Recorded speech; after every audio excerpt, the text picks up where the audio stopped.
4 lists that you need to be building as a real estate investor, okay? Now, we already know that it's important that we grab data, okay? But what kind of data do we need in our business, okay? And you might know about 2, but I'm gonna share 2 more that you're probably not aware of or aware that you should be doing, as a beginning real estate investor. Okay, so let's get right into this. What's up, guys? It's your boy, Sawan Lamar Belcher. This is me taking action on Instagram. By the way, if you're not following me over there, follow me on Instagram. I know here on YouTube, we actually, talk about the business. We try to give you some general education. We try to give you instruction, but literally over on Instagram, you get to see my operation. So I'm typically showing a project or a rehab that we have going on right now. I might show a negotiation with the seller at the time. I'll even show some of my teammates and the people that I'm hiring and things like that. So definitely follow me on Instagram if you're not, okay? But for today's video, I wanna share some data that you need to be collecting, okay? Every business has to collect information, okay, on their customer, on their marketing,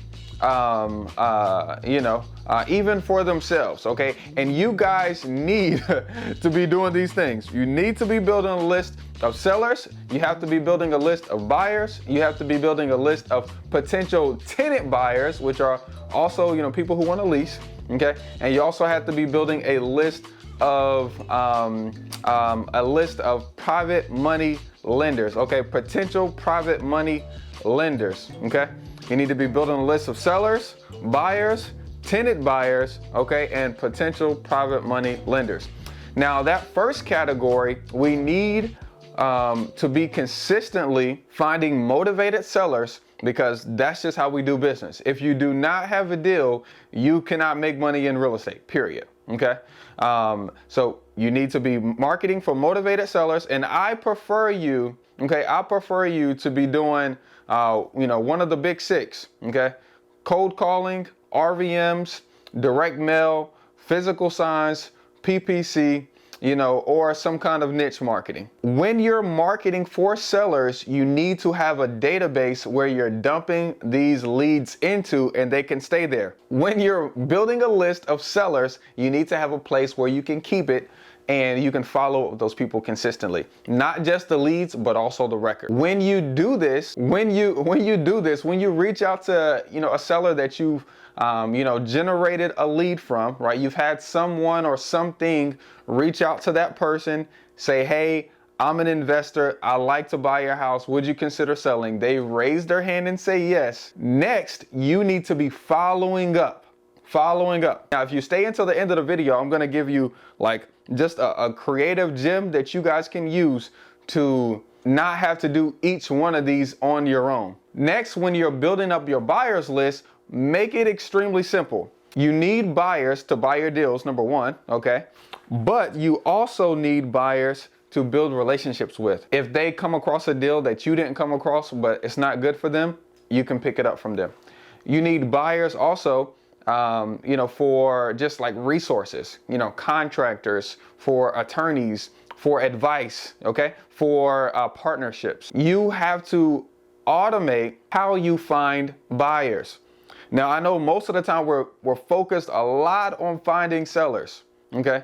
We're focused a lot on finding sellers, but now, especially as the market shifts, buyers are gonna be extremely important to you because they're not all made equal.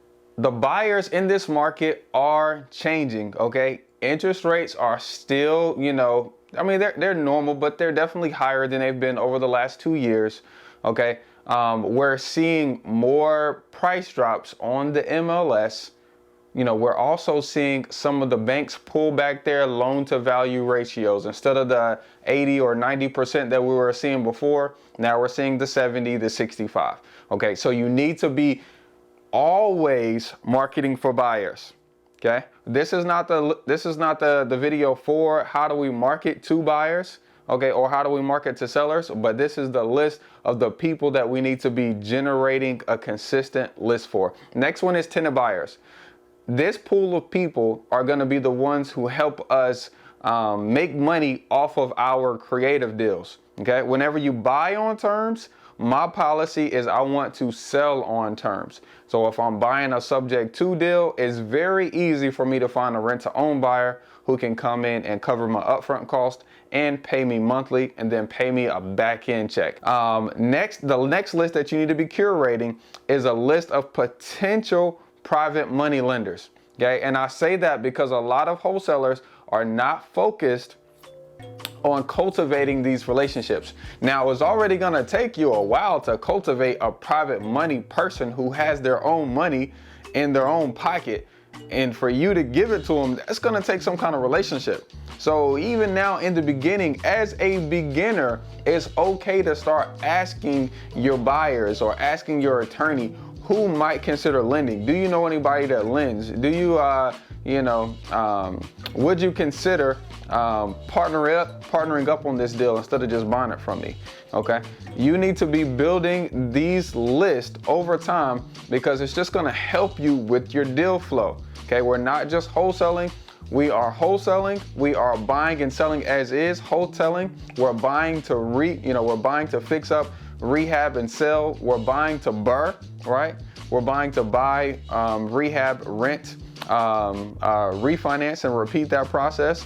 We're also buying so we can get those tax-free checks as well. Okay, so you need to be building a list of all 4 of these categories. Not just buyers and sellers, but also tenant buyers. Those are the people that's gonna be, buying your properties from you creatively. Lease option, seller financing opportunities, okay? And then also potential private money lenders. Adding those 2 categories to your existing real estate investing business will, give you more access to capital, will allow you to make more profit per deal, and ultimately it will determine your success through these next couple years of whatever we're gonna go through in the market, okay? Now, if you need more help just like this, subscribe, like, and we're gonna see you on the next video. Remember, you don't need all 3 to do a deal, you just need 2 to do you. Peace, y'all.